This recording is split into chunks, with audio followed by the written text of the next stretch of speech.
వైఎస్ఆర్ కాంగ్రెస్ లో ఒకటే చర్చ. పేర్ని నాని మాటల్లో పార్టీకి మేలు జరుగుతుందా లేక హాని జరుగుతుందా? నోటిదూలే పేర్ని నాని వ్యూహమా? పేరుని నాని కాంట్రవర్సీ స్పీచెస్. తాజాగా చంద్రబాబును ఉద్దేశించి 76 ఏళ్ల ముసలోడని ఇంకెంతకాలం ఉంటావురా అని తిట్టిన నాని పవన్ కళ్యాణ్ని ఎరా పీకే దేవుడున్నాడు నీకు అంటూ వ్యక్తిగతంగా విమర్శించారు. తాజాగా చంద్రబాబును ఉద్దేశించి 76 ఏళ్ల ముసలోడినని ఇంకెంతకాలం ఉంటావురా అని తిట్టిన నాని పవన్ కళ్యాణ్ని ఏరా పీకే సిగ్గు పెట్టలేదా దేవుడు నీకు అంటూ వ్యక్తిగతంగా విమర్శించారు. చేయాలంటే రాత్రే చేసేయండి, ఇలా రెచ్చగొట్టే మాటలు ఇప్పుడంతా రికార్డులోనే ఉన్నాయి.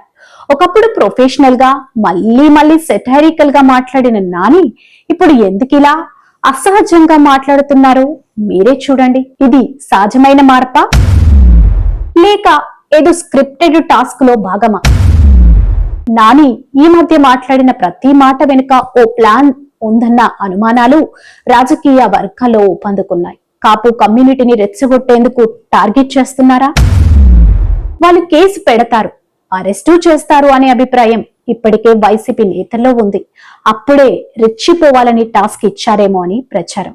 2019 తర్వాత టీడీపీ శ్రేణులకు ఊపిరి పోసి నా అయ్యన్న పాత్రుడు ఎలా ఉండేవాడో గుర్తుందా? ఇప్పుడు అదే రోల్ నాని తీసుకున్నట్లుంది. ఇది రాజకీయ వ్యూహమా? 76 ఏళ్ల ముసలోడని అంటే మాట్లాడమంటే అదే మాట వైసీపీలో వయసు వచ్చిన నేతలకు వర్తించదా?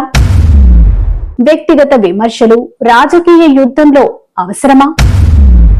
ఇలా మాట్లాడడం వల్ల పార్టీకి బలం వస్తుందా, బలహీనత వచ్చిందో తెలియాలి. ప్రతి మీటింగ్ లో కాంట్రవర్సీ, ప్రతి స్టేజ్ మీద రెచ్చగొట్టే కామెంట్లు ఇలా స్క్రిప్టెడ్లుగా ఉందని రాజకీయ విశ్లేషకుల అభిప్రాయం. పార్టీ శ్రేణుల్లో బూస్ట్ ఇవ్వడానికి, మీడియా ఫోకస్ తెచ్చేందుకు ఇది ఒక ప్యాకేజీ ప్లాన్ అయి ఉండొచ్చా?